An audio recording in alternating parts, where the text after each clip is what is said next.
Kemudian, sesi wawancara pun dimulai. Terlihat Suryong telah berdiri di depan para guru senior, berikut juga Yeonho dan satu orang peserta lainnya. Para penilai wawancara seleksi guru baru itu adalah orang-orang ahli dalam bidang mereka masing-masing di Akademi Azure Dragon. Orang ini adalah kepala perguruan Azure Dragon bernama No Gunsang. Di masa lalunya, dia adalah orang yang pernah dipilih dari ratusan master sebagai pengajar di Blood Demon. Bahkan dia disebut sebagai bajigur gila. Namun sekarang dia terlihat telah berubah. Sedangkan Pak Tua yang ini adalah wakil kepala perguruan Azure Dragon bernama Wak Cheolwo. Julukannya Blazing Sword, seorang pengguna seni bela diri yang gam. Dan yang lebih muda dari mereka berdua adalah Three-Edged Sword bernama Nam Gongsu, seorang guru star perguruan Azure Dragon, bagian dari keluarga Namgong, perwakilan teratas pengajar dari perguruan Azure Dragon. Itulah tujuan utama Suryong, menjadi salah seorang guru bintang di perguruan Azure Dragon. Lalu mereka dipersilahkan untuk memperkenalkan diri mereka masing-masing. Yeonho mulai memperkenalkan dirinya di depan ketiga guru penilai itu. Begitu juga dengan orang yang di sebelah Yeonho. Ia bernama Myung Ilho dari keluarga Sadong. Mereka berdua mendaftar menjadi guru pengajar tombak. Saya Baek Suryong dari Wichang. Ayah saya pembisnis, ucap Suryong juga memperkenalkan dirinya. Namun sepertinya tidak terlalu diperdulikan oleh para penilai. Ekspresi Suryong pun menjadi datar karena ia menyadari bahwa ia tidak dianggap karena hanya dia yang latar belakangnya biasa-biasa saja. Wakil kepala sekolah yang bernama Wak Cheolwo itu lebih bersikap ramah ke Yeonho karena Yeonho adalah keluarga dari Raja Tombak, salah seorang dari 10 pendekar terkuat di Murim saat ini. Yeonho juga menyadari akan sikap para guru penilai itu ke Suryong. Pendaftar Baek Suryong, panggil Nam Gongsu ke Suryong. Ya, saut Suryong. Apa alasanmu mendaftar sebagai pengajar seni bela diri eksternal? Tanya Nam Gongsu. Karena aku percaya diri dengan seni eksternal. Selain itu, juga mampu dalam ilmu pedang, bela diri menghafal, dan seni bela diri yang disinkronkan juga. Jelas Suryong menjawab dengan ekspresi yang bahagia karena sudah ditanya tentang keahliannya. Seperti yang kau bilang, dari yang kulihat, kamu hampir tidak memiliki kesadaran tentang seni internalmu, ungkap Nam Gongsu menilai kemampuan internal Suryong. Itu memang benar, seni internalku lemah, namun tidak berarti seni eksternalku lemah, saut Suryong dengan santai namun memiliki makna yang serius. Mendengar ucapan Suryong yang seperti itu, Nam Gongsu menjadi sangat kesal, seakan dia diremehkan oleh Suryong. Menyadari situasinya kurang menguntungkan Suryong, Yeonho mencoba membelanya, namun hal itu ditahan oleh Suryong. Maka kita akan membuktikan apakah perkataanku semuanya salah, terang Suryong ke Nam Gongsu. Melihat tingkah Suryong seperti itu, Nam Gongsu menjadi semakin marah kepadanya, namun tidak menunjukkan kemarahannya itu secara terang-terangan. Tiba-tiba Suryong mendekati Nam Gongsu dan berkata, "Aku akan menghancurkanmu di sini hanya dengan seni internalku," ucap Suryong sembari tersenyum meremehkan Nam Gongsu. "Apa yang salah? Apakah cukup untuk membuktikannya?" ucap lagi Suryong ke Nam Gongsu. Melihat hal itu, Yeonho pun sangat terkejut. Dengan cepat, Yeonho langsung menarik mundur Suryong menjauh dari Nam Gongsu agar tidak terjadi masalah yang besar nantinya. Kemudian, scene berganti setelah Suryong dan Yeonho keluar dari ruangan wawancara itu. Terlihat ekspresi wajah Suryong masih ketus karena masalah tadi sewaktu diwawancara. Dalam perjalanan Suryong dan Yeonho pergi dari Akademi Azure Dragon, ternyata penatua kepala siswa itu masih terus memperhatikan Suryong. Seketika, ia mengingat sesuatu tentang Suryong. Lalu, ia pun segera mengecek kembali nama-nama orang yang mendaftar dari buku catatannya. Tiba-tiba, mata penatua itu terbelalak terkejut ketika membaca sebuah informasi di dalam buku catatannya itu. Kembali ke situasi para guru penilai. Saat itu, kelihatannya Nam Gongsu sangat kesal ke Suryong karena Suryong menantangnya membuktikan dengan seni bela diri eksternalnya. Guru Namgong, jangan marah. Dia hanya berakting agar dapat perhatian di wawancara ini. Gagalkan saja dia, ucap Wak Chialuo mengusulkan ke Nam Gongsu.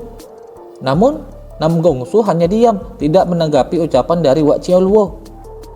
Kupikir dia sedikit berbeda. Baik Suryong hanya menghibur.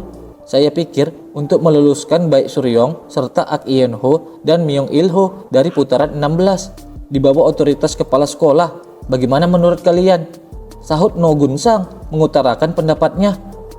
Maaf, mengapa kepala sekolah mengatakan hal seperti itu? Tanya Wak Chialuo ke kepala sekolah karena ia kaget setelah mendengar pendapatnya. Mereka telah berhasil membangkitkan rasa ingin tahu orang tua ini. Ucap kepala sekolah menjawab kedua orang yang ada di sampingnya itu. Pada usia ini, kalian dapat memastikan gambaran umum tentang seni bela diri dan pertumbuhan lawan Anda. Tetapi saya tidak tahu tentang pria itu. Lanjut, jelas No Gun Sang sembari tersenyum. Ini pertama kalinya aku melihat kepala sekolah memuji orang seperti ini. Ucap Nam Gongsu, heran melihat sikap No Gun Sang. Melihat sikap heran dari Nam Gongsu, No Gun Sang pun tertawa kecil menanggapinya. Aku hanya ingin melihat sekali lagi. Dia juga bisa menjadi eksentrik yang pemarah. Bagaimana? Apa mengganggumu? Ucap No Gun Sang juga bertanya balik ke Nam Gongsu. Terganggu dengan apa? Ini adalah kesempatan yang diberikan oleh kepala sekolah kepadaku secara pribadi. Kuharap engkau tidak mengecewakan. Ucap Nam Gongsu menanggapi ucapan kepala sekolah No Gun Sang kepada Suryong. Itu bagus, bahkan jika hanya untuk kemajuan perguruan Ajur Dragon. Ucap lagi No Gun Sang, sembari terlihat jelas ekspresi Nam Gongsu sangat gelap karena ulah Suryong kepadanya. Yongnim, tidakkah menurutmu kamu bertindak terlalu jauh? Tanya Yonho ke Suryong. Itu baik-baik saja.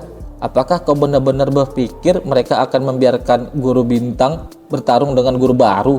Dan jika secara kebetulan mereka kalah, bagaimana mereka menghadapi penghinaan itu? Jelas Suryong menjawab Yonho. Lalu kau melakukannya dengan sengaja? Tanya lagi Yonho. Itu hanya usahaku untuk meninggalkan kesan yang sangat kuat. Sudahlah, kau terlalu khawatir. Jelas kembali Suryong. Apa yang kau lakukan jika kau gagal? Ucap Yonho bertanya lagi. Maka aku akan membangun sebuah perguruan baru dan menyebutnya White Dragon. Jawab lagi Suryong dengan santai ke Yonho. Kala itu, di saat Suryong dan Yonho berjalan sambil ngobrol, terlihat Myung Il Ho menghampiri mereka berdua. Seketika, Suryong dan Yonho pun menoleh ke arah Il Ho. Saya benar-benar tersentuh oleh rencana yang kalian tunjuk. Saya Myung Il Ho dari keluarga Sadong Myung yang melakukan wawancara dengan kalian. Ucap Il Ho ke Suryong dan Yonho memperkenalkan dirinya lagi ke mereka berdua. Lalu, dengan akrabnya, Yonho dan Il Ho ngobrol dengan santainya, sedangkan Suryong tidak paham akan obrolan mereka berdua. Kemudian, dengan sangat bersemangatnya akan keakraban mereka, Il Ho pun menawarkan traktiran ke Suryong dan Yonho. Mendengar akan tawaran itu, Suryong dan Yonho pun tidak menolak ajakan Il Ho. Seketika, Suryong dan Yonho terdiam dan penasaran atas pertanyaan yang diberikan Il Ho ke mereka. Tahukah kalian tentang ujian praktek setelah ini? Ucap Il Ho bertanya dengan ekspresi yang sangat gembira kala itu. Lalu, scene berganti di sebuah restoran. Terlihat mereka bertiga sudah berada di restoran tersebut dan melanjutkan obrolannya di sana. Dengan santai, mereka mulai membahas tentang info terkait ujian praktek di Akademi Azure Dragon sembari menikmati hidangan yang ada di atas meja mereka. Mereka pun sangat menikmati suasana pada malam itu sembari bercanda ria. Tiba-tiba, kedua mata Yonho dan Il Ho terbelalak lebar karena terkejut melihat penatua kepala murid berada di sana. Namun Suryong belum menyadari siapa yang ada di belakangnya. Suryong pun dengan tiba-tiba tanpa menyadari orang yang ada di belakangnya memanggilnya pelayan dan memesan minuman kepadanya. Baik Suryong, bisa saya meminta waktumu sebentar? Aku ingin menanyakan sesuatu secara pribadi. Ucap penatua itu ke Suryong dengan nada yang berat. Sontak Suryong pun kaget karena yang dikiranya pelayan ternyata adalah penatua kepala siswa yang ada di belakangnya. Dengan tertawa canggung, Suryong pun menyetujui ajakan penatua itu. Terlihat juga ekspresi kedua teman barunya itu menjadi sangat terkejut dan bingung dengan situasi yang mereka hadapi. Lalu kemudian Suryong dan penatua itu pun berpindah tempat. Ada masalah apa? Tanya Suryong ke penatua itu. Aku hanya bertanya satu hal. Siapa nama ayahmu? Sahut penatua itu dan kembali bertanya ke Suryong. Suryong pun menjadi kebingungan setelah mendengar pertanyaan penatua itu. Maaf, mengapa Anda menanyakan nama ayahku? Ucap Suryong bertanya balik ke penatua itu. Seketika, Suryong pun baru mengingat sesuatu di kepalanya. Astaga, aku benar-benar lupa, gumam Suryong dalam benaknya, yang kemudian ekspresinya pun berubah menjadi pucat ketakutan. Hal itu dikarenakan Suryong baru mengingat pesan dari ayahnya kalau ia berjumpa ayah dari ibunya, yaitu sang kepala murid, maka diwajibkan ia harus menghindarinya. Karena kalau ia mirip ibunya, maka ia akan diampuni penatua itu. Namun, kalau ia mirip ayahnya, bisa jadi Suryong akan dibantai. Itulah yang membuat Suryong menjadi pucat takut setelah mengingat kembali pesan dari ayahnya. Mengapa kau diam saja? Aku tanya lagi, siapa ayahmu? Apakah dia memiliki nama belakang baik dan menggunakan Muhen untuk nama depannya? Ucap lagi penatua itu ke Suryong dengan tatapan mata yang tajam sembari mengeluarkan pedang miliknya dari sarungnya. Dia adalah seorang ahli yang luar biasa. Bahkan di usianya yang lanjut, tubuhnya sangat terlatih dan pernapasannya yang tajam namun terkendali. Dia tidak akan kalah dengan teknik Blazing Sword atau teknik 3-point sword sebelumnya, pikir Suryong dalam benaknya setelah melihat sedikit aura ki yang dikeluarkan penatua itu. Ini adalah kesempatan terakhirmu. Siapa nama ayahmu? Tanya lagi penatua itu dengan ekspresi yang semakin serius ke Suryong. Niat membunuhnya luar biasa. Apakah ia benar-benar akan membunuhku? Lanjut gumam Suryong sembari melihat teknik aura ki yang dikeluarkan penatua itu kepadanya. Apakah baik Muhen? Ucap tegas penatua itu ke Suryong sembari mengacungkan pedangnya. Melihat itu, Suryong hanya bisa mengeluarkan keringat dinginnya. Baik Muhen, sebenarnya apa yang dia perbuat? Gumam lagi Suryong, bertanya-tanya dalam benaknya tentang perbuatan ayahnya terdahulu. Tidak ada pilihan lain dalam situasi begini, ucap lagi Suryong dalam benaknya sembari ia bersiap mengeluarkan tekniknya. Dalam hal apapun aku benar.